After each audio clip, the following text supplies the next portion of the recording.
Bye from Scrappy Mania, and today I'm going to create a card, a Christmas card, and actually I'm using the Prima doll, and I'm going to create like a little angel with my doll. So here's my Prima doll, and I am going to use this for her wings, and the paper that I'm going to be using, let me show you. So this is the doll that I'm going to be creating, and it's going to say, and then I'm going to put something down here, it's going to say Merry Christmas. So the first thing I need, I took a half a sheet of 8.5 by 11, folded in half, and this is where my doll is gonna be. It's gonna be on there. And then the doll that I'm using is from the first series of her dolls, and doesn't have a name or anything like her second series, but it's this one that I'm gonna be using. The wings, of course, are from her second collection, so I'm going to use these wings. This paper pad is actually a paper pad that I purchased online, and it's a ledger pad, and it's the one that Julie Nutty uses for her paper doll, so I went ahead and purchased one of these pads to create the body of my paper doll. And then what I'm going to be using are these papers for the background, and I might be cutting some of the snowflakes to use as embellishments. These paper came out from the Signature Christmas Holiday Glitter book, and I purchased this at, actually this was a Hobby Lobby, and it's my Mine Eyes. So this was last year's Christmas pack, or 2 years ago Christmas pack. So I went ahead and going to use that because it's almost brand new. So I'm going to use that to create my cards this year. So I'm going to go ahead and get started. And I hope you enjoy it. And, oh, and this is the other paper I'm going to be using. These are all my papers. And this is for my doll. This is for the body of the doll. So I hope you enjoy this video process. So the first thing I'm going to do is I'm going to put that cushion. That cushion came with one of the McGill tools, the ones that you use to shape the flowers, the embossing tool, and also it came with a tweezer. And I'm going to use that to provide some cushion for when I stamp down my doll. And that really makes it that you don't get any gaps between the image, and it works very well. So I'm doing the same thing here with the wings. Now I'm going to stamp twice. So first, so if you notice that dress has 2 layers, 2 ruffles. So I stamp it once, and then I stamped it twice, and I cut out the first dress with the first ruffle, and then I cut out the second ruffle. But you don't have to cut out the second ruffle the top. You want to leave a little extra on the top so that way you can glue it to the back of the first dress. So here I'm showing you that I use color pencils, and look at the shading that you can achieve with color pencils. And I'm going to have a tutorial on how to kind of use your color pencils to have this shading and to color your images that almost look like Copic markers, and it's for the fraction of a price. Now these color pencils that I was using, it was the Crayola brand, so it works pretty well. So here I'm going to put a ruffle on the dress.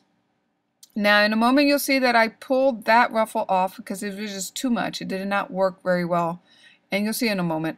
But I do put a ruffle on the second. I put a trim on the second ruffle, and that one looked very nice once I put it on the doll. So as you can see, it's just not. It was covering the second ruffle. I did not like it. So what I did is I just put the first ruffle on. Then I just removed the trim on the second ruffle. And then I liked them much better when I did that. So I'm just getting it right in place. I'm still trying to see if I can use that ruffle, but no. Because in the inspiration image, there was trim on both of the ruffles, but I just couldn't get it to work for me.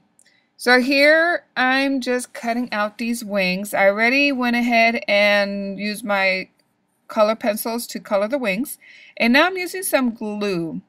And you see that that bottle that has the glue and like a little lip gloss applicator?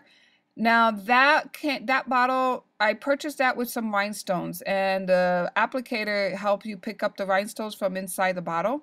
So I used all the rhinestones, and then I repurposed that bottle with the little applicator for glue. So I just put some regular glue in there, and that works very well to put glitter. As you can see, I can put glitter right where I want it.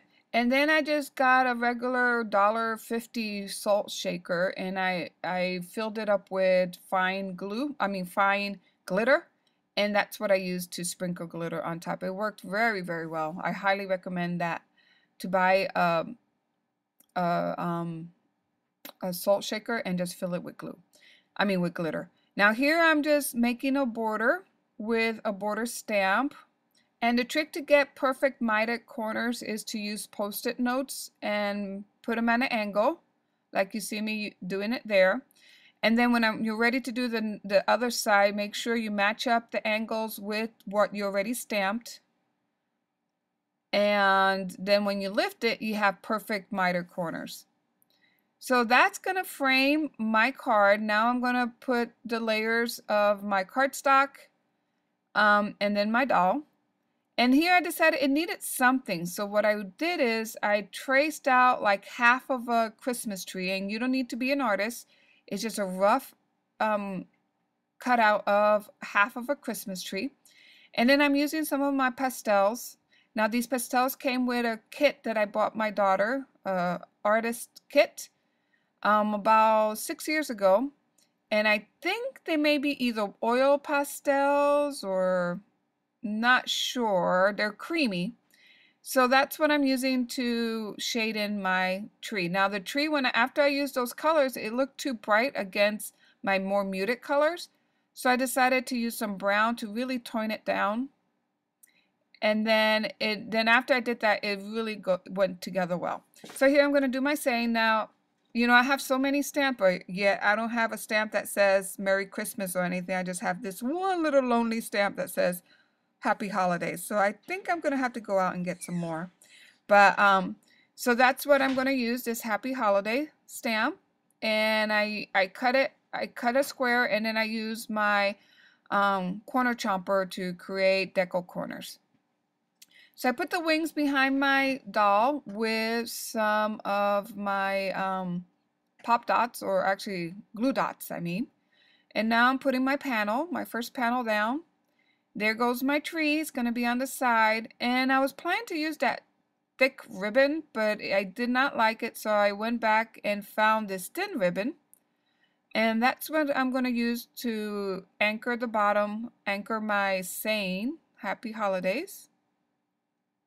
And I'm also going to use some of that ribbon for her midsection. I'm going to put a ribbon across her waist, as you can see there. And then I'm using a snowflake as a flower on her waist. And I'm just using part of the same paper pad, just cut it out. And now I'm ready to go ahead and put some more embellishment on the tree. I felt that the tree needed either some lights, pretend lights, or something. So I went and got this dimensional paint. And I'm just making dots on my tree. I hope I inspire you to use your Prima dolls this year to create your lovely little Christmas cards. And thank you for watching. Bye.